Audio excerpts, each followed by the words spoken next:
बिस्मिल्लाहिर्रहमानिर्रहीम। अस्सलाम वालेकुम नाजरीन, आप देख रहे हैं आवाज़। मैं हूँ बैरिस्टर एहतिशाम उमीरुद्दीन। पाकिस्तान तहरीक इंसाफ ने आज एक बड़ा इंटरेस्टिंग सेमिनार किया जिसका नाम था रिजीम चेंज सेमिनार। यानी कि ये जो वो कहते हैं ऑपरेशन रिजीम चेंज हुआ है पाकिस्तान में अमेरिका की तरफ से बैरूनी साजिश के नतीजे में तहरीक अदम एतमाद आई, कामयाब हुई, इमरान खान साहब घर गए, दीगर जितने भी काबीना के मेंबरान थे घर चले गए और फिर एक नई मखलूत हुकूमत आ गई। ये पूरी एक साजिश थी बैनुल अक़वामी सतह पर जो कि अमेरिका ने बनाई थी और जिसके अंदर फिर लोकल कैरेक्टर्स दाखिल हो गए।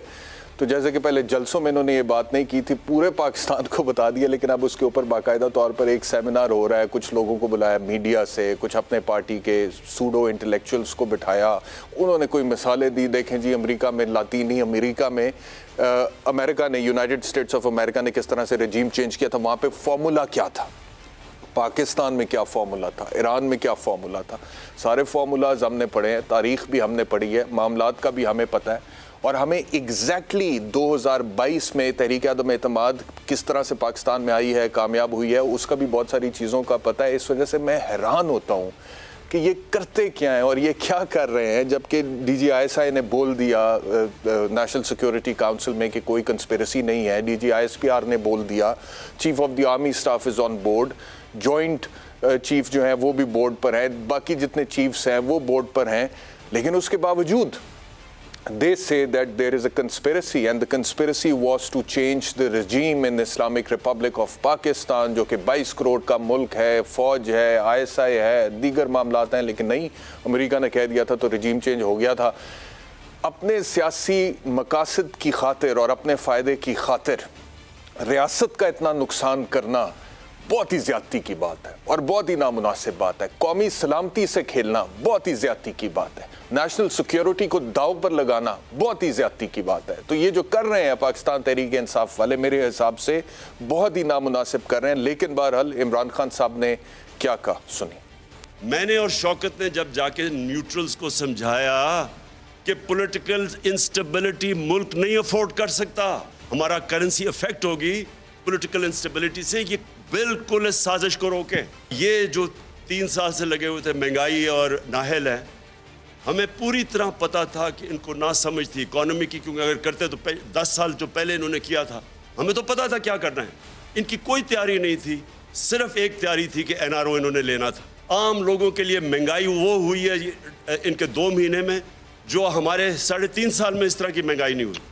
एक तरफ तो ये खुद कहते हैं कि DGISPR को सियासी मामलात में मुदाखलत नहीं करनी चाहिए, कोई स्टेटमेंट्स नहीं देने चाहिए। DGISPR नेशनल सिक्योरिटी के हवाले से एक स्टेटमेंट देते हैं और पाकिस्तान तहरीक इंसाफ के असद उमर साहब ये कहते हैं कि सियासी मामलात पर सियासतदानों को बात करने दें और स्टेटमेंट्स देने दें, ये मुनासिब नहीं होगा। और पाकिस्तान तहरीक इंसाफ भी यही कहती है।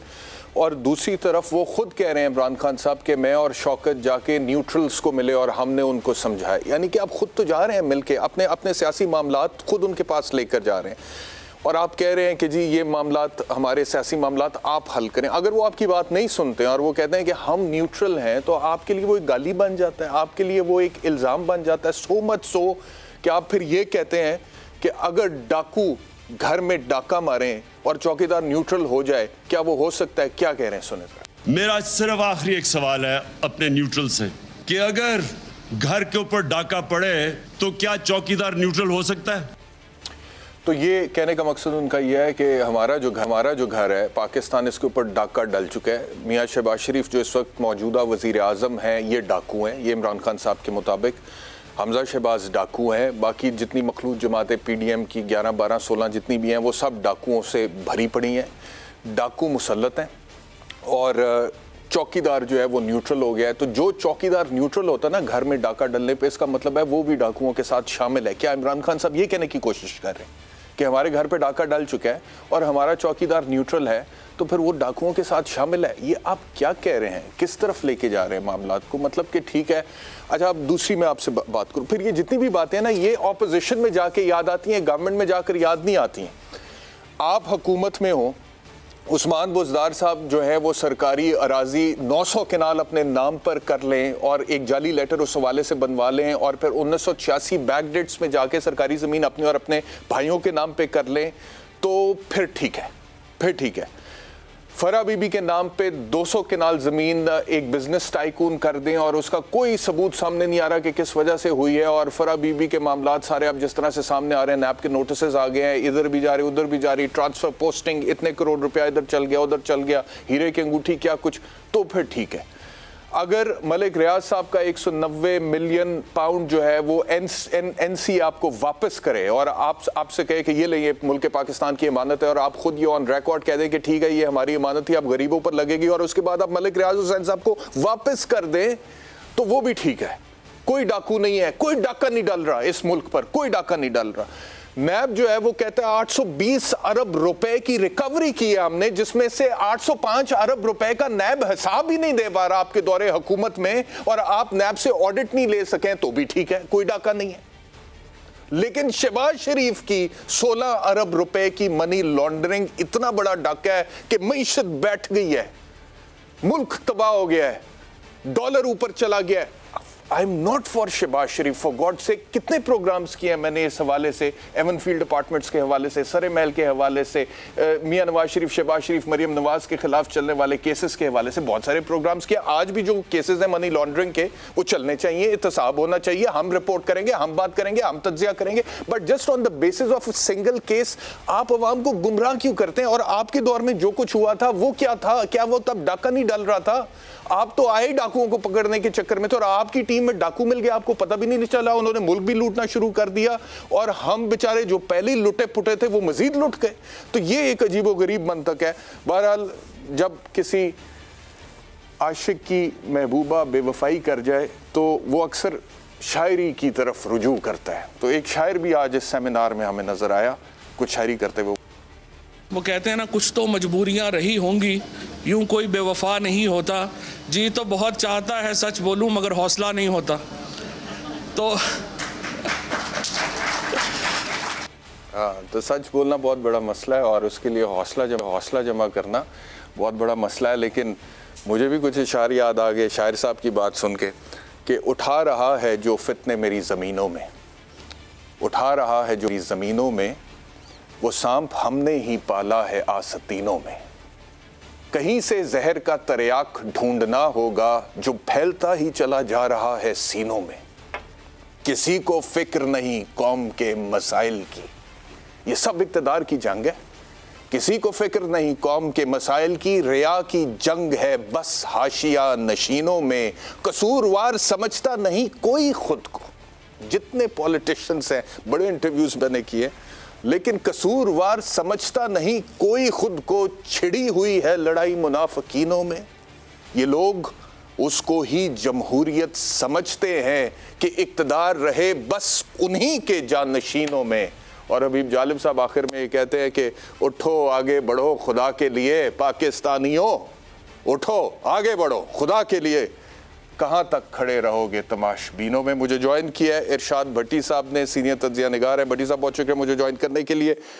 भट्टी साहब, इमरान खान साहब बाजिद हैं, मुझे नहीं पता आप बाजिद हैं या नहीं हैं, लेकिन इमरान खान साहब बाजिद हैं। पाकिस्तान लुट गया है क्योंकि पाकिस्तान के साथ बैरूनी साजिश होगी। अमेरिका बहादुर ने यहाँ पे रजीम चेंज कर दिया। रजीम चेंज सेमिनार कर बैठे हैं आज वो पीटीआई वाले, और उसमें शायरी भी हो गई, उसमें कुछ इंटेलेक्चुअल्स भी आए हुए थे मीडिया से, उन्होंने भी बताया जी ये होता है, ऐसे होता है, ये सब कुछ होता है।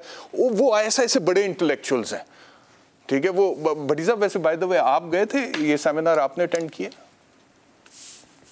नहीं सर, अभी हमारी सतह तक काम नहीं आया। अभी ज़रा बड़े इंटेलेक्चुअल्स इकट्ठे थे, जब हमारी सतह पे आएगा तो मैं भी जाऊंगा। ठीक है सर। तो क्या क्या कहिएगा इमरान खान साहब जो कहते हैं ये न्यूट्रल्स जो है, अगर घर पे डाका पड़ जाए, चौकीदार न्यूट्रल हो जाए तो फिर क्या बनेगा? तो ये आपको स्टेटमेंट ठीक लग रहा है खान साहब का? खान साहब है, इमरान खान साहब हैं, वो उनका हक है, वो अपना बयानिया बनाएं, अपनी सियासत करें। लेकिन बस मेरा इतना ही दरख्वास्त है, खा वो इमरान खान हो, खा वो आसिफ अली जरदारी हो, खा वो बिलावल भुट्टो हो, खा वो मरियम नवाज़ हो, खा वो नवाज शरीफ हो, या खा वो मौलाना साहब हो, कि आपको तनकीद का हक है, और वो हम भी करते हैं कि फ़ौज को अपने दायरा कार में रहना चाहिए, फ़ौज को सियासत में हिस्सा नहीं लेना चाहिए, फ़ौज को नहीं बनाने चाहिए, क्योंकि आपने बड़ी खूबसूरत बात इस मुल्क में देखी होगी कि सिकंदर मिर्ज़ा साहब ने लॉन्च किया था जुल्फ़िकार अली भुट्टो को। वही भुट्टो साहब हमारे जमहूरियत की जो बोड़े हैं ना, जो जी भुट्टो का नारा मारते हैं और कहते हैं कि हम असली जमहूरी हैं।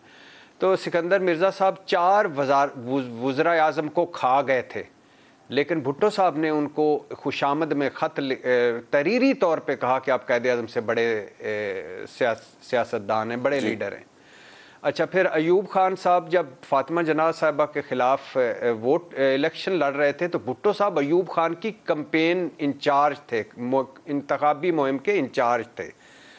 फिर इसी तरह जब जुनेजो साहब को ज़ियाउल हक साहब ने बरतरफ किया तो उनके वज़ीर आला, जुनेजो साहब के वज़ीर आला और जमहूरी नवाज शरीफ ज़ियाउल हक के साथ खड़े हो गए और जुनेजो साहब फारिग हो गए पार्टी से भी और इक़्तिदार से भी। फिर जब मुशर्रफ साहब ने नवाज शरीफ साहब को फारिग किया तो बेनज़ीर भुट्टो साहिबा पहली खातून वो सियासतदान थी पाकिस्तान की जिन्होंने मार्शल लॉ को वेलकम किया। तो एक तो ये है, ये वैसे ही ज़हन में आ गया। लेकिन भुट्टो साहब को लाए थे अयूब खान साहब, क्या हुआ एंड पे? गालियाँ पड़ी। सिकंदर मिर्ज़ा को बाहर जाके अपने मुल्क की वो नसीब ही ना हुई। ज़ियाउल हक साहब को लाए थे, यानी नवाज शरीफ साहब को ज़ियाउल हक लाए थे, और उसके बाद नवाज शरीफ साहब ने एक वक्त तक तो वो कहते रहे कि ज़ियाउल हक असली शहीद है और भुट्टो नकली शहीद है, लेकिन उसके बाद भुट्टो साहब असली शहीद हो गए और वो नकली शहीद हो गए। और आज इजाज़ुल हक या अनवारुल हक कहाँ है और नवाज शरीफ साहब कहाँ हैं? आगे आए परवेज़ मुशर्रफ साहब जो हैं वो, या हम इससे आगे आ जाएं, परवेज़ मुशर्रफ साहब को छोड़ दें, काफ लीग को भी छोड़ दें, बाकी सारों को भी छोड़ दें। बज़ाहिर मैं इस बात को, हालांकि मेरे सामने कोई प्रूफ नहीं, लेकिन वो बड़ा एक है कि जो इमरान खान साहब के लाने में इस्टेब्लिशमेंट का हाथ है, या इस्टेब्लिशमेंट ने बहुत सारे इमरान खान साहब की हेल्प की 2018 के इलेक्शन में, ये कहा जाता है। तो फिर उसका एंड रिज़ल्ट आज क्या निकला? हमारी सियासत है ही ऐसी यार कि जिसमें कोई दिल नहीं है, कोई वजह नहीं है, कोई रख रखाव नहीं है, कोई आप कल जिनके साथ खड़े होते हैं, जफियाँ मार के खड़े होते हैं, जब आपका इक़्तिदार जाता है तो आप फिर उन्हीं को गालियाँ देते हैं। मेरा सिर्फ इतना कहने का मकसद है, लाख सेमिनार करें, सब कुछ करें, लेकिन खुदा के लिए अदलिया पे भी तनकीद करें, फ़ौज पे भी तनकीद करें, मगर बेइज्जती ना करें, इंसल्ट ना करें। और जो मिसाल के तौर पे आज मैं यार आज मैं सोशल मीडिया पे पिछले कुछ साल से देखी जा रहा हूँ, जनरल कियानी आर्मी चीफ होते थे, अशफाक परवेज़ कियानी साहब, मैं तो नहीं मिला उनसे, कि उन्होंने ऑस्ट्रेलिया में शिफ्ट हो गए और जजीरा ले लिया। खुदा के वास्ते, कभी ये पिंडी है यार, ये पिंडी में वो अपने घर में बैठे हुए हैं, वो ऑस्ट्रेलिया में जजीरा, ऑस्ट्रेलिया में वो कई मरतबा उनके कह चुके हैं कि ऑस्ट्रेलिया में वो जजीरा में उसके नाम करता हूं जिसने लिया। अच्छा, जनरल बाजवा की बेल्जियम में ज़मीनें हैं भाई, जनरल बाजवा की बेल्जियम की सारी ज़मीनें वो कह चुके हैं कि ले लो यार, कोई साबित कर दो बेल्जियम के प्लाजे। झूठ झूठ और झूठ, इतनी मरतबा झूठ बोलो कि वो सच साबित हो जाए। और ये फैशन है, इनको नहीं पता खुदा के लिए। मैं इमरान खान साहब की तब्दीली के साथ कल भी साथ था, मैं आज भी साथ हूं और कल भी रहूंगा, बजाय इसके 3.5 साल की उनकी गवर्नेंस परफॉर्मेंस और उनको देखने के बावजूद, क्योंकि मेरा मानना है इमरान खान का इस सियासत में रहना बड़ा ज़रूरी है इस 2 पार्टी सिस्टम में, वरना इनके बच्चों के बच्चों के बच्चों की गुलामियां हम करें। लेकिन क्या इमरान खान साहब नहीं कह सकते कि तौसा के बुजदार फैमिली ने मुबैना तौर पर कितनी करप्शन की? कभी इस पे बात की? क्या इमरान खान साहब इस पे एहसन जमील गुज्जर साहब और फराब को क्यों डिफेंड करते हैं? उनका क्या हक बनता है उनको डिफेंड करना? नहीं क्यों करते हैं? क्या इमरान खान साहब पाक पतन के मानिका फैमिली जो कल FX और छोटियों गाड़ियों पे थे, आज मुबैना तौर पे कितने असासों के मालिक हो गए हैं? कभी इस पे बात की? पंजाब की तकर्री तबादलों पे पैसे चल रहे थे, कभी इमरान खान साहब ने इस पे बात की? और कितनी करप्शन थी कि बाहर की छोड़े, हमारा करप्शन इंडेक्स में बड़ा चला गया था। Across the board Imran Khan साहब ने कभी बात की? पिंडोरा लीक्स वाले शौकत तरीन, जिनकी वो तारीफें नहीं कर करके थकते, ये समधी हैं उनके वो जो उधर हैं जाली अकाउंट्स वाले, अनवर मजीद साहब के कौन, और अपने बैंक मुबैना तौर पर डबो कर और तबाही फेर कर और 18वीं तरमीम में हिस्सा डालकर, इनका ही 18वीं तरमीम का वो बनाया हुआ है कि जिसके बाद मरकज पहले दिन से बजट के बाद गरीब हो जाता है। इनकी कभी बात की जब पिंडोरा लीक्स में इनका नाम आया था? वो खुसरो बख्तियार, वो हाशिम जवां बख्त, वो नदीम बाबर, वो जो जफर मिर्जा, वो रजाक दाऊद, वो शुगर कमीशन, वो अद्वियात वाले, वो तंबाकू माफिया केपी का, वो इत्साब जो कमीशन बंद कर दिया था केपी का, वो और वो उसके बाद जो BRT, वो मालम जब्बा, वो हेलीकॉप्टर, वो आटा गंदम, वो कभी इस पे बात की? क्यों नहीं करते? करनी चाहिए अक्रॉस द बोर्ड। अगर वो जो एक ऑडियो आई थी, मैं तो आज प्रोग्राम में कह चुका हूं, आज फिर आपके अंदर भट्टी साहब, मैं उसी की तरफ जा रहा हूं मिसाल के तौर पे, मैं उसी की तरफ जा रहा हूं मिसाल के तौर पे। वो जो एक ऑडियो आई थी, मैं तो इस हुकूमत को कह रहा हूं कि मैं आपके साथ खड़ा हूं। अगर शहजाद अकबर ने एक पैसा भी कमाया है, उससे वसूल करें, वो मेरा पैसा है।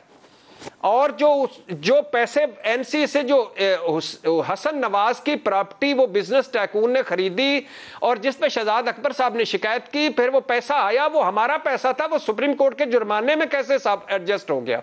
अच्छा, उसको भी छोड़े। ये जो हीरे की अंगूठियों की ऑडियो आई थी, किस पे सुप्रीम कोर्ट क्यों इस पे हमारा ये क्यों नहीं कोई मुकदमा दर्ज कर रहा है, FIR कर रहे? करें यार। अगर हमारा एक पैसा भी इमरान खान साहब खाते हैं तो उनसे भी वापस ले। हाउस ऑफ जरदारी खाता है, उनसे भी वापस ले।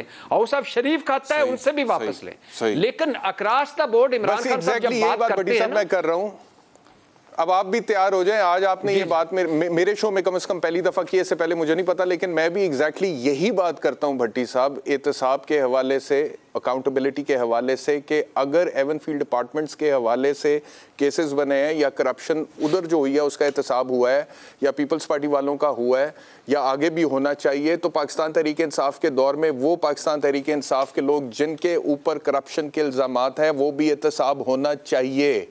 कौम आंखें खोले, बेवकूफ ना बने कि जी बस नहीं यहाँ पे सब फरिश्ते बैठे हैं। लेकिन आज आपने ये कह दिया है, अब आप तैयार हो जाएं, अब आप रेडी हो जाएं भट्टी साहब। अब सोशल मीडिया पे जो आपके ऊपर भी जो ट्रोलिंग होनी है ना, उसके लिए आप तैयार हो जाएं। अच्छा, अब मैं असद उमर साहब क्या कहते हैं जरा सुनाता हूं, उसके बाद बैरिस्टर साहब मेरी एक बात सुनिए। मैंने अपने ट्वीट के कभी जवाब नहीं पढ़े। मेरा सोशल मीडिया से इतना ही ताल्लुक होता है कि जो मैं ट्वीट करता हूं वो मेरी जात होती है। मैं होता हूं इरशाद भट्टी बोल रहा, मैं प्रोग्राम करता हूं इरशाद भट्टी बोल रहा। मैंने इमरान खान को, जरदारी साहब को, औसफ शरीफ को, इनको जानने देनी है। मैं पाकिस्तानी हूं अल्लाह के फजल से। अच्छा बड़ी साहब, अब मैं सुनाता हूं असद उमर साहब ने क्या कहा है, ट्राले ले आए, ये सुन लें असद उमर का। ठीक है, असद उमर साहब को सुना। ये 22 करोड़ का मुल्क है, ये दुनिया की बड़ी अस्करी ताकतों में से एक मुल्क है। ये 20वीं सदी का निज़ाम जहां बंद कमरा होगा और उस बंद कमरे के अंदर कुछ ताकतवर लोग बैठेंगे, कभी अमेरिका की फोन कॉल के साथ, और वो 22 करोड़ के फैसले कर देंगे। ये पाकिस्तान नहीं चलने वाला, ये पाकिस्तान अब नहीं चलेगा। ताकत के इस्तेमाल से मुल्क का बंद कर सकते हैं, मुल्क चला नहीं सकते। अब ये जो असद उमर साहब कह रहे हैं कि 22 करोड़ का मुल्क है, बिल्कुल सही बात है। उसके बाद उन्होंने कहा कि ताकतवर तरीन फौज है इस मुल्क की, बिल्कुल सही बात है। उसके बाद तीसरी बात उन्होंने की कि अगर आप ये समझते हैं कि 20वीं सदी का मॉडल यहाँ पे चलेगा, बंद कमरों में चंद ताकतवर लोग बैठकर फैसला कर लेंगे, तो अब ये वो नहीं हो सकता, ये काम नहीं चलेगा यहाँ पे। I want to be very honest, 74 साल में पाकिस्तान में यही हुआ है। यहाँ पे ताकतवर लोगों ने फैसले किए, और जितनी देर तक पाकिस्तान तहरीक इंसाफ वाले बेनिफिशरी थे इसके, उन्हें कोई प्रॉब्लम ही नहीं था। 3.5 साल में इन्होंने यही किया। उन बंद कमरों में पाकिस्तान तहरीक इंसाफ वाले बैठते थे क्योंकि ये बेनिफिशरी थे। आज नहीं है तो कहते हैं जी ये देखें ऐसे तो मुल्क चल ही नहीं सकता। भाई अगर आप वाकई में ये समझते हैं कि ऐसे मुल्क चल नहीं सकता और इससे मुल्क का या रियासत का कोई नुकसान है, तो 3.5 साल आप बंद कमरों में बैठ के जो फैसले करते रहे हैं उसका जवाब दें, उसको कम से कम माने तो सही, उसके ऊपर उसको माने, उसके बाद कोई आपकी बात पे यकीन करेगा। नहीं तो आज आपको बंद कमरों में बैठा लिया जाए दोबारा, एवरीथिंग विल बी फाइन। भट्टी साहब, डोंट यू थिंक ऐसे ही है? भाईजान, आप किन साहब की बात पे अल्लाह के फजल से अब मुझसे फिर तबसरा ले रहे हैं? असद उमर साहब अरस्तू थे, माहिर मुआशियात थे, और इनके इमरान खान साहब के बाद दूसरे बड़े थे। क्या बना उनका जब वो आए, और फिर क्या हुआ और किधर गए? और फिर किधर से किधर आए। छोड़े सर, ये खुद बयान दे के भूल जाते हैं, शाम तक हम उन पे तबसरे करते रहते हैं और हम इन पे आगे बढ़ते रहते हैं। बात ये है कि सिंपल सी सादा सी बात है कि इस वक्त पाकिस्तान बंद गली में है, कौम बंद गली में है, मईशत बंद गली में है, तिजारत बंद गली में है, इदारे बंद गली में है, सियासत बंद गली में है। और इमरान खान साहब को और बाकी असद उमर साहब को, इमरान खान साहब को छोड़ें, असद उमर साहब को सोच लेना चाहिए कि जिस दिन आपकी ये फ़ौज ना रही खुदा ना खास्ता, या टूट गई खुदा ना खास्ता, उस दिन लग पता जाएगा भाईजान। आप तो सिक्योर हैं, सारे के सारे सिक्योरिटी पे VIP सिक्योरिटी होती है। आज मैं एक देख रहा था, एक वजीर साहब के खाने के लिए कोई 4-5 गाड़ियां गई हुई थी सरकारी और वो खड़ी हुई थी। आप तो उस एलीट क्लास को रिप्रेजेंट करते हैं। ये 2-4 इदारे रह गए हैं, अल्हम्दुलिल्लाह इनको संभालें। असद उमर साहब, मुझे याद आया एक मर्तबा कहा करते थे, मेरा वीडियो क्लिप याद रखना, स्टोर करके रखना, हम आएंगे स्टील मिल चलाएंगे। खेत मिट्टी स्टील मिल इन्होंने चलाई, 3.5 साल में स्टील मिल का बर्बाद कर दिया। मैं उस दिन भी मैंने कहा था कि जब ये रूस गए होंगे, अगर पोइटन ने पूछ लिया कि वो एक स्टील मिल बना के दी थी, कोई स्टील मिल बना के दी थी, वो तो चली नहीं, मुल्क के बारे में मेरे पास क्या आ गए। बिल्कुल ठीक है भट्टी साहब, एक शौकत तरीन साहब का चंद सेकंड्स का क्लिप है, वो भी चलाना इंपॉर्टेंट है, दिखाएं जी आगे। इनका तो मकसद ही नहीं था कि जो ये महंगाई की बात करते हैं कि हम महंगाई को ठीक करने के लिए आ रहे हैं। फिर भी सवाल होगा लोगों से, जो वो लोग हैं, मुक्तदर लोग हैं, कि हमें फिर क्यों चेंज किया। भट्टी साहब, वक्त बिल्कुल ख़त्म हो गया, have to close the segment. बहुत शुक्रिया हमें ज्वाइन करने के लिए। ये सेगमेंट क्लोज करते हुए शौकत तरीन साहब जो आखिरी बात कह गए ना, बस बात वही है कि हमें क्यों निकाला है, ये प्रॉब्लम है। और आज आपको दोबारा वापस बुला लिया जाए तो जो अभी आप ये रिजीम चेंज सेमिनार्स कर रहे हैं और रूट कॉज ये है, मसला ये है पाकिस्तान की रियासत के साथ, ये जब तक ख़त्म, ये सब चेंज हो जाएगा, बदल जाएगा। फिर आप कहेंगे कि नहीं, ये सिस्टम बिल्कुल ठीक है। देखें ये सिविल पेज, अब मिलिट्री और सिविल गवर्नमेंट जब 1 पेज की तारीफ़ें शुरू हो जाएंगी, फिर आप कहेंगे कि देखें ये आइडियल दौर है, इसी तरह होता है, हमने ऐसे किया हुआ है। वो लोग इसलिए लड़ते थे क्योंकि उन लोगों को अपने ज़ाती मफादात अजीज़ थे। तो ये सारी मफादात ही की गेम है, जो जिसको सूट करता है जिस टाइम पर वो आर्ग्यूमेंट वो अडॉप्ट कर लेता है। एक ब्रेक लेते हैं, ब्रेक के बाद वापस आते हैं।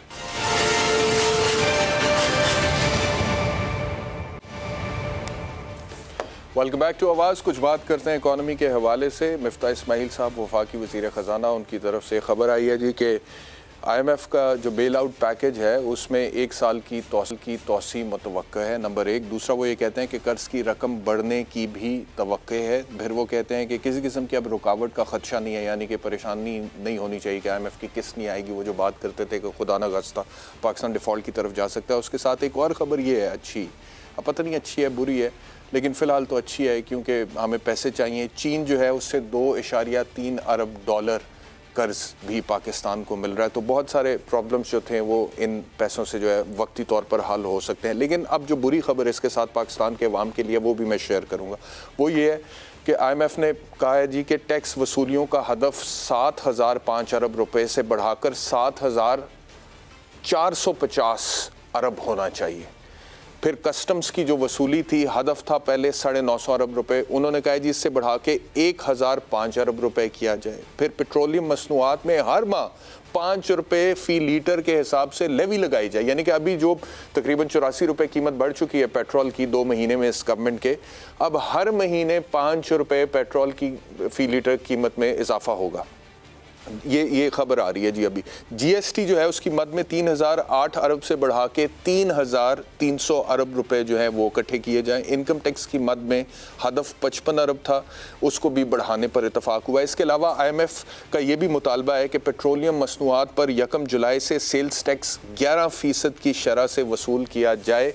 और ख़बर ये भी है कि जब से महंगाई हुई है पेट्रोलियम मसनूआत में, तो उसके बाद से यूटिलिटी स्टोर पे जो प्राइसेस हैं अशिया खुर्दो नोश, उनमें भी इजाफा हो गया है, और वो मैं थोड़ी देर में आपसे शेयर करता हूँ। लेकिन इस सारी सूरत हाल में मैंने आर्टिकल पढ़ा, रोड मैप टू रिकवरी, जो कि पाकिस्तान तहरीक इंसाफ के रहनुमा है हुमायूं अख्तर साहब, और बड़े मंजे हुए पॉलिटिशियन है, उन्होंने लिखा था।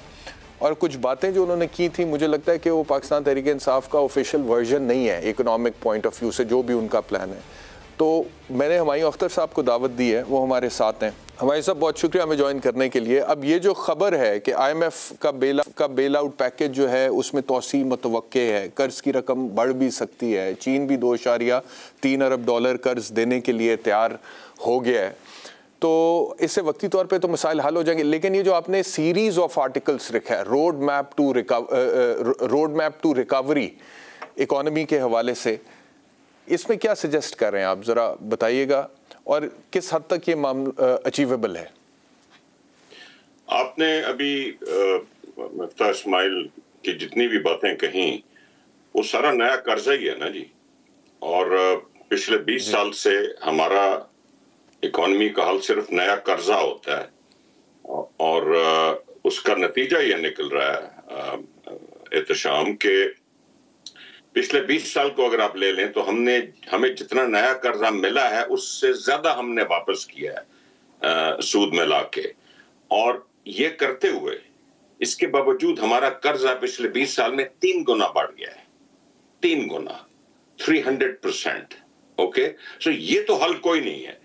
मैंने जो पिछले चंद दिनों में अखबारों में लिखा है वो यही लिखा है कि इस तरह तो और होगा ये कि जैसे आप कर्जे आपके बढ़ते जाएंगे हालात उतनी ज्यादा तेजी से अब खराब होने शुरू होंगे, और एक ऐसा टाइम आएगा, और जो कि मैं समझता हूँ, जाती तौर पे मैं समझता हूँ कि पाकिस्तान का दोनों बैरूनी और अंदरूनी कर्जा दोनों इस वक्त पे बैक हो ही नहीं सकते, और हम सिर्फ अंदरूनी भी बैंकों से जो हम कर्जे उठाते हैं वो भी हम नया कर्जा लेके पुराना वापस कर देते हैं, और जो हम बैरूनी कर्जे उठा रहे हैं IMF से वो भी नया कर्जा लेके पुराने वापस करते हैं, और इस प्रोसेस में कर्जा बढ़ता जा रहा है। और इस वक्त आपका बजट का जो सबसे बड़ा एक्सपेंडिचर है 45% वो कर्जे की सर्विसिंग है। 45% आप जो टैक्स वसूल करते हैं उसमें 45% सिर्फ आप कर्जे का सूद और कर्जे वापस करने में अदा करते हैं। ये अनसस्टेनेबल सिचुएशन है। मैंने पॉइंट ये किया कि ये अब अनसस्टेनेबल डेट हो गया है, और इसमें ये नॉर्मल तरीके हम आगे नहीं ले जा सकेंगे। तो फिर क्या करना, क्या चाहिए, क्या करेंगे? आपके दौरे हुकूमत में पाकिस्तान तहरीक इंसाफ में क्या वो किया गया जो आप सजेस्ट कर रहे हैं, या ये हुकूमत करेगी जो आप सजेस्ट कर रहे हैं? और जो सजेस्ट कर रहे हैं वो भी तो बताएं ना। देखिए, मैंने सजेस्ट ये किया है सबसे पहले कि जो आप अपने खर्चे कम करें। जब आप अपने खर्चे कम करेंगे, जो आपको सबसे बड़ा खर्चा है डेट सर्विसिंग का, आप सबसे पहले उसको देखें। अभी तक हमने ये नहीं देखा कि IMF को अगर ये कह दिया जाए कि हमारा डेट अनसस्टेनेबल है, जो दुनिया में कम मुल्क ऐसे करते हैं, वो कहते नहीं जी हम सस्टेनेबल हैं। IMF कहती है ठीक है आप सस्टेनेबल हैं, तो ये हम आपको पेमेंट दे देते हैं, अगले कम से कम 3 साल के कर्जे तो उतार लेंगे। ओके, और वो हाल ये होता है कि और कर्जा ले लें। IMF के पास पूरा एक मैकेनिज्म है डेट रीस्ट्रक्चरिंग। देखें, कारोबार होता है, बैंक से उसने लोन लिया, कारोबार में कुछ दुश्वारियां पेश आई, वो लोन रीस्ट्रक्चर हो जाता है, वो डिफॉल्ट नहीं होता, वो रीस्ट्रक्चर हो जाता है। तो मेरा सबसे पहले तो ये सजेशन है कि IMF के साथ बैठे, उनको एक मुस्तकबिल का प्लान पेश करें कि हम जो मुस्तकबिल में किस तरह ग्रोथ लाएंगे, किस तरह जो हमारी बैलेंस ऑफ पेमेंट्स हैं उनको हम फॉरेन एक्सचेंज की जो कमी है किस तरह पूरा करेंगे, एक्सपोर्ट्स में किस तरह रुझान करेंगे, अपनी इंपोर्ट्स को किस तरह कम करेंगे, और उनसे अपना डेट रीस्ट्रक्चर कराएं। G20 ने भी एक प्रोग्राम है उसका, G20 का, जो बड़े बड़े जो लेंडर्स हैं उधर ही हैं, common framework for debt treatment कहते हैं। इन्होंने 29 मुल्कों को आइडेंटिफाई किया जिसमें पाकिस्तान शामिल है, जो कि वो समझते हैं कि वो अपना डेट अब पे बैक कर ही नहीं सकते, ओके, या उनको दुश्वारियां पेश आएंगी। उसमें चाइना भी है उस फ्रेमवर्क में। ये हम ओवरऑल G20 के जो ममालिक हैं जिनसे हमारा बायलैटरल डेट है, और उसमें चाइना भी शामिल है, उनसे डेट रीस्ट्रक्चरिंग की बात करें। हमारा इस वक्त तकरीबन $8 बिलियन से ऊपर का वेरी एक्सपेंसिव डेट, ये सुकूक बॉन्ड और यूरो बॉन्ड, हम तालियां तो बजाते हैं कि जी बड़ा अच्छा हो गया, 8.5% पे लास्ट वो बॉन्ड गया, $8.5 बिलियन का वो डेट है।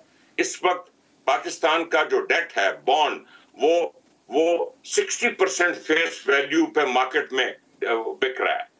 हम कोई प्लान नहीं बना सकते कि उस डेट को IMF से G20 से बात के वो डेट उठाएं, 7% कम हो गया, उस डेट को उठाएं क्योंकि ये सबसे एक्सपेंसिव डेट है।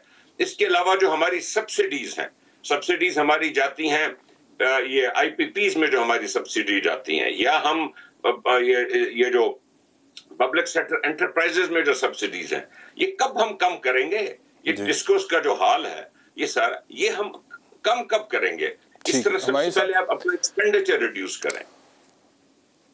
ठीक है, अब आपने जो बात की है बड़ी लॉजिकल बात मुझे लग रही है। आपने कहा कि रीस्ट्रक्चरिंग की तरफ जाएं डेट के हवाले से, और हम IMF को बाकायदा तौर पर बताएं कि हम ये ग्रोथ अपनी इस तरह से करेंगे और उसके ऊपर हमारे पास प्लान है। और यकीनी बात है कि पाकिस्तान की जो मईशत है, अगर इसको ज़बूहाली से निकालना है, if we want a way out, तो उसके लिए हमें कोई इकोनॉमिक प्लानिंग लॉन्ग टर्म की ज़रूरत है, और हमें कन्विंस करना पड़ेगा ना IMF को भी या बाकी लोगों को भी रीस्ट्रक्चरिंग के लिए।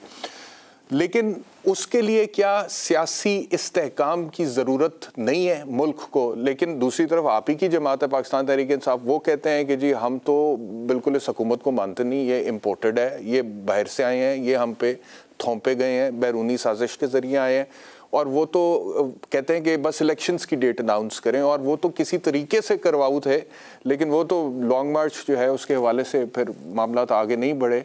लेकिन इस माहौल में जो पाकिस्तान में है, मैं अब आपसे इस वक्त पाकिस्तान तहरीक इंसाफ के मेंबर के तौर पर सवाल नहीं पूछ रहा, मैं एक इंटेलेक्चुअल के तौर पे आपसे सवाल पूछ रहा हूँ कि इस वक्त पाकिस्तान में जो सियासी सूरत हाल है, क्या रीस्ट्रक्चरिंग IMF की तरफ अगर हम जाते हैं तो वो यकीन करेंगे हमारा इस सियासी अदम इस्तेहकाम के साथ कि जब अपोजिशन वाले पार्लियामेंट में नहीं बैठ रहे, सड़कों पर है, वो कहते हैं इम्पोर्टेड हुकूमत है, अमेरिका को बुरा भला कह रहे हैं, आज रजीम चेंज सेमिनार कर दिया है इमरान खान साहब ने, और अमेरिका जो है उसने पाकिस्तान के साथ ये कर दिया और हमारी फौज को भी नहीं पता लगा। आपको लगता है कि फिर IMF और वर्ल्ड बैंक, इन लोगों को ये बातें हमारी समझ आएंगी? या बैरिस्टर एहतशाम, मुझे तकरीबन हो गए पाकिस्तान की सियासत में। इधर जो हुकूमत आई है उसने और जो अपोजिशन आई है उसके बिल्कुल इसी तरह के इल्जामात उनके आपस में वो ट्रेड होते हैं। सो ये तो चलता रहेगा, ये सिर्फ पिछली दो हुकूमतें नहीं है। आप 88 में चले जाएं, बेनजीर भुट्टो की बार बार जो नवाज शरीफ बेनजीर के आपस में क्या हालात होते थे आपको मालूम है, आपने शायद उसके बारे में जायजा लिया हो। मैं समझता हूं कि ये सारा डिपेंड करेगा कि हम कितने सीरियसली जाके एक IMF को प्रोग्राम ग्रोथ का पेश करते हैं जिसमें ना सिर्फ एक्सपोर्ट्स की तरफ रुझान हो बल्कि इंपोर्ट सब्स्टिट्यूशन, जो चीज हम पैदा कर सकते हैं पाकिस्तान में वो क्यों नहीं होती। दूसरा ये कि पाकिस्तान में देखिए पिछले 20-25 साल में manufacturing as a percentage of GDP बहुत नीचे चली गई है। जब आप मैन्युफैक्चरिंग ही नीचे जा रही है, आपकी एग्रीकल्चर भी नीचे जा रही है, तो ऑब्वियसली इंपोर्ट्स फिर बढ़ेंगी, और उसी के नतीजे में आप देखते हैं कि जहां आपका ग्रोथ रेट 3 से 4% जाता है तो आप जाके दुनिया में दौड़े लगा देते हैं कि जी हमारे पास डॉलर खत्म हो गए। सो आपके जो सवाल का जवाब है, पाकिस्तान में और दुनिया के बहुत से ममालिक में ये सियासतें चलती रहती हैं। अमेरिका की सियासत में बड़ी एक्रोमनी है, जो बरतानिया की सियासत में, जिस तरह से आप कह रहे हैं कि ये होना चाहिए, जो मॉडल आप सजेस्ट कर रहे हैं हमारे साहब, जवाब में ये रुकावट नहीं बनेगी। ठीक है, जो मॉडल आप सजेस्ट कर रहे हैं अपने आर्टिकल्स में, अपनी इस गुफ्तगू के, आपकी पार्टी के 3 साल दौरे हुकूमत में, 3.5 साल दौरे हुकूमत में ये चीजें फॉलो हो सकी? देखिए, हमने भी ऑब्वियसली IMF के पास थोड़े जरा जाते हुए लेट हो गए, फिर हमने इकोनॉमिक स्टेबिलिटी लाने की कोशिश की, ऊपर से कोविड आ टपका। कोविड को दुनिया सराहती है कि PTI की हुकूमत ने बहुत अच्छे अंदाज में कोविड हैंडल किया और इकोनॉमी को, और जो उनके सिटीजन थे हम तकलीफ नहीं। कोविड खुदा करके ठीक होना शुरू हो गया तो ये यूक्रेनियन क्राइसिस हमारे सर पे आ टपका। तो यस, हम भी बावजूद कोशिश के कुछ स्टेबिलिटी लाने में कामयाब हुए, लेकिन जो हालात हमारे कंट्रोल में नहीं थे उसकी वजह से वो स्टेबिलिटी ज्यादा सस्टेन नहीं कर सकी। बहुत शुक्रिया हुमायूं अख्तर साहब, हमें ज्वाइन लिए, थैंक यू वेरी मच। एक ब्रेक लेते हैं जी, ब्रेक के बाद अगले सेगमेंट पे आते हैं।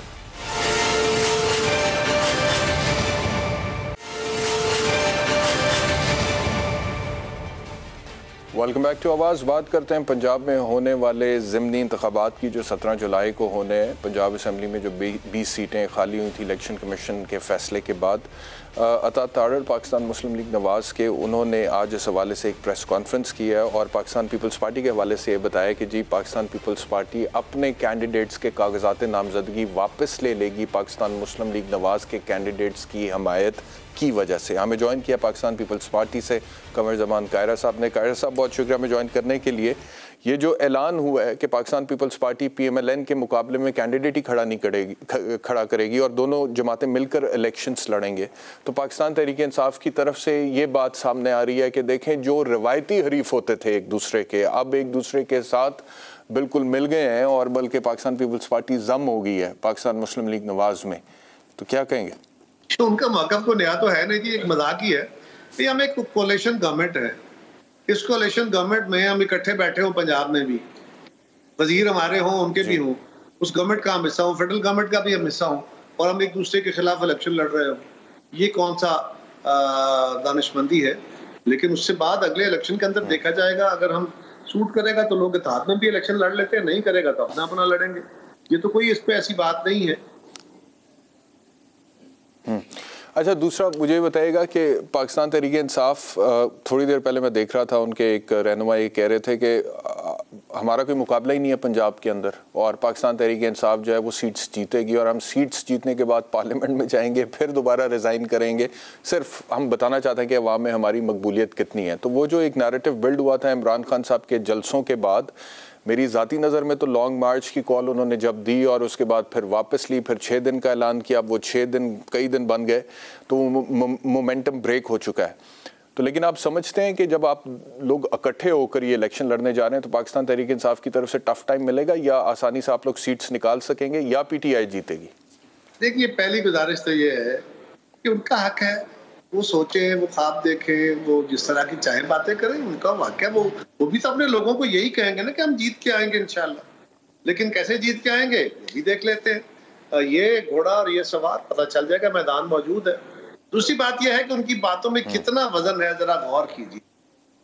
बैरिस्टर साहब वो फरमा रहे हैं कि हम ये सीटें जीत के आएंगे फिर इस्तीफे देंगे, पार्लियामान से इस्तीफेंगे। ये पार्लियामेंट्री इलेक्शन तो है ही नहीं, ये तो सूबाई असम्बली की सीटों का इलेक्शन है और उस असम्बली से उन्होंने मुस्ताफी नहीं हुए। वो उस असम्बली में उनकी बाकी सारी जमात मौजूद है, तो कहाँ से इस्तीफे देने हैं? वो इस्तीफे इसी सूरत में देंगे कि इन सीटों से हार जाएंगे, लिहाजा इस्तीफे होंगे उनके। सही है। अच्छा, ये भी फरमाइएगा कि आज एक इवेंट हुआ पाकिस्तान तहरीक इंसाफ की तरफ से जिसमें उन्होंने दोबारा बैरूनी साजिश के बयानिए को हवा देने की कोशिश की और इमरान खान साहब ने 2013 के इलेक्शन की मिसाल देते हुए कहा और एक आर्मी ऑफिसर का नाम लिया ब्रिगेड लेवल के, उन्होंने कहा ब्रिगेडियर रांझा कोई थे और उनके ज़रिए से इन्होंने मैनिपुलेट किया था। और अब जो इलेक्शंस होने जा रहे हैं पंजाब में ज़िमनी, इसमें भी धांधली होगी और ऑलरेडी उसको मैनिपुलेट करने की तमाम प्लानिंग हो चुकी है आप लोगों की तरफ से, तो इसके बारे में क्या कहेंगे? देखिए, खान साहब की गुफ्तगू में हर हफ्ते दूसरे हफ्ते बाद एक नई शुरली आती है, वो एक नई झूठ का आगाज करते हैं। आज तक पिछले साल, 1.5 साल, 6 महीने, 2 महीने जरा निकाल के देख लीजिए।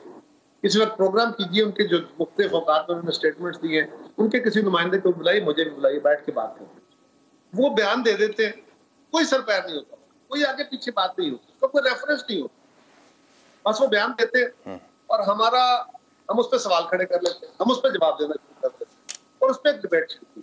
हफ्ता 10 दिन वो डिबेट रहती है, फिर सोशल मीडिया में फिर उसको ट्रेंड होते हैं जी, फिर प्लान होता है, उसके बाद वो खत्म होता है क्योंकि उसकी नेचुरल लाइफ इतनी होती है, वो झूठ होता है, झूठ एक्सपोज हो जाता है, फिर उसको एक नई बात करते हैं और हम नई बात को लेकर दौड़ पड़ते हैं। खान साहब की बातों में क्या बदल है? खान साहब को अगर इलेक्शन में धांधली नजर आ रही है तो हम तो कह रहे हैं आइए बैठिए, इलेक्शन की शफाफियत से बताइए कैसे करनी है, हम उनकी तसल्ली के मुताबिक करने को तैयार हैं। लेकिन अगर वो सिर्फ ये कहते हैं, अगर ये ना कहें तो क्या करें? उन्हें पता है इलेक्शन हार जाना है, उस इलेक्शन हारने के बाद वो क्या कहेंगे लोगों को? मैं तो इतने जलसों के क्लेम कर रहा था, मैं तो सब कुछ स्वीप करने जा रहा था और ये इलेक्शन मेरे गले पड़ रहा है। अब जरा खान साहब का कहा देख लीजिए, उनके साथियों का कहा। एक तरफ वो कह रहे हैं कि हम ये इलेक्शन जीतेंगे फिर इस्तीफे देंगे, फिर इलेक्शन जीतेंगे फिर इस्तीफे देंगे। कहाँ से देंगे? और पहले पंजाब असेंबली से बाकी सीटों से इस्तीफे तो दे दो, पहले फिर खैबर पख्तूनख्वा असेंबली से इस्तीफे तो दे दो। उनकी बात में कोई वजन है ही नहीं जी। और खान साहब क्योंकि वैसे भी अब इदारों की को मलाइन करने के लिए लगे हुए हैं। अब वो ये भी कह रहे हैं कि जी मैंने तो कहा था न्यूट्रल्स को कि बड़े हालात खराब हैं, इस गवर्नमेंट को ना गवर्नमेंट ना गिरने दें और शहबाज शरीफ को ना बनने दें। ये खान साहब क्या कह रहे हैं? खुद तो इकरार कर रहे हैं कि वो जाके खुद कहते रहे और उन्होंने कहा कि नहीं जनाब हमारा कोई तलक नहीं है, अब आप जाने, आपका काम जाने, हम आपके साथ अब फैसल तो मदाखलत नहीं करेंगे। इस पे खान साहब नाराज है और इस पे वो इलेक्शन कमीशन को और अदालतों के साथ तो लड़ाई लड़ चुके, अब वो पाकिस्तान के दिफाई इदारों के साथ गले पड़ गए। तो ये तरीकाकार है उनका, कोई नई बात नहीं है। लेकिन मेरी आपसे गुजारिश होगी कि खान साहब के माजी के बयानात, उसकी सदाकत, उसके एसेस को जरूर देखिए, क्योंकि हम उनकी गुफ्तगू को लेकर चल पड़ते हैं और वो बिल्कुल बेसमत गुफ्तगू है। बहुत शुक्रिया कमर ज़मान कारी साहब हमें ज्वाइन करने के लिए, बहुत शुक्रिया आपका प्रोग्राम देखने के लिए। इंशाल्लाह कल दोबारा मुलाकात होगी, अपना ख्याल रखिए, अल्लाह हाफ़िज़।